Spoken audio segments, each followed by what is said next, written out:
সবাই কেমন আছেন? আশা করি মালিকের কৃপায় ভালোই আছেন। আমি আগে প্রায় সময় একটা কথা বলতাম, শুধু দাড়ি টুপি জুব্বায় মুসলমান হয় না, আর কোরআন হাদিস জানলেই মুসলমান হয় না। মুসলমান এটা একটা নৈতিক চরিত্রের ব্যাপার।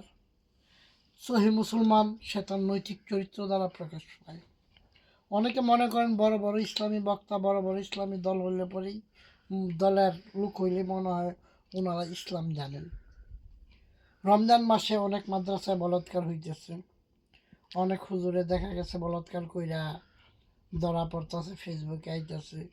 রমজান মাসে মসজিদের মাঝে দেখা গেছে এই 2,000 টাকা লয়ে দিয়া মেয়ে লোক ভাড়া লয়ে গিয়েও ধরা পড়লো। যাই হোক, যেমন হয় সেই সব দিকে সবচেয়ে বড় যে ব্যাপার, জামাত ইসলাম রমজান মাস অনেকে জাকাত টাকাত দেয়, অনেকে ইফতার টিফতার দেয়। তো চীনের থেকে বাঙালিরার জন্য কিছু খাবার হিসাবে চীনারায় পাঠাইছে।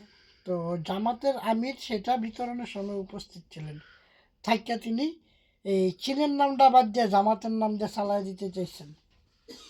এখন চীনা রাষ্ট্রদূত থেকে এটা নিয়ে দেখা গেছে বিবৃতি দেওয়ানোর পর এটা এখন আলোচনায় আসছে। এখন প্রশ্ন হলো, এরা যদি দেশের ক্ষমতায় থাকতো তাহলে ওরা সরকারের যত জিনিস ছিল সব কিছু কি জামাতে ইসলামের নামে ব্যবহার করতো না? তো মুনাফেক কাকে বলে আমি জানি না। অনেকেই কথায় কথায় একটা কথা বলেন, মুসলমান মুসলমান ভাই ভাই। ইরান ইসরায়েল যুদ্ধ চলতেছে, এক দেশ আরেক দেশে বোম মারতেছে, কিন্তু কোনো দেশেই কিন্তু প্রার্থী কোনো দেশের হাসপাতালে ঘুরাইতেছে না। অথচ পাকিস্তান আফগানিস্তানে বোমা মাইরা 400 লোক হাসপাতাল থেকে নিহত করে লাইল। এই যে পাকিস্তানে যে আফগানিস্তানে যে হামলাটা করলো, তো এইখানে কি এই দুই পক্ষ কি সহি মুসলমান?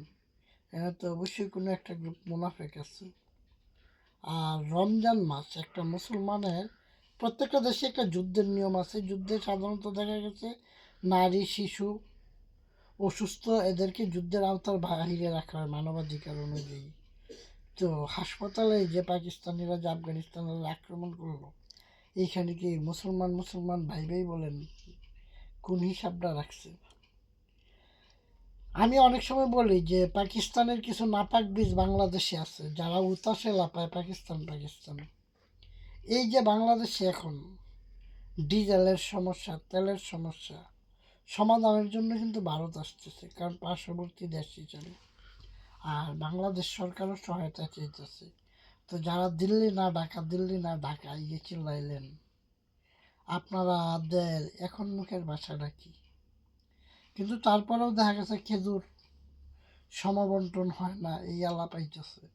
এখন সমবন্টন হইব কেমনি? এখন মনে করেন এই খেজুরের দায় দায়িত্ব যদি জামাতে ইসলাম বা এনসিপির হাতে দেওয়া হইতো, যারা চীনের পণ্যগুলারে চীনেরা দিছে কি উপহার, সেটারই নিজের নামে পুরাটা চালাই দিতে আছে। এরার আন্ডারে খেজুর দিলে কি আপনার মনে হয় পাবলিকে খেজুরের বেশি পাইতো? এখন তো যাই হোক বাঙালি দিয়ে একটা খেজুর পাইতেছে, তো খেজুরের বেশি দামই পাইতো। জাতির বিবেকের কাছে প্রশ্ন। সবাই ভালো থাকেন, মালিক সবাইকে ভালো রাখুক, মালিক সবাই সুবুদ্ধি দান করুক।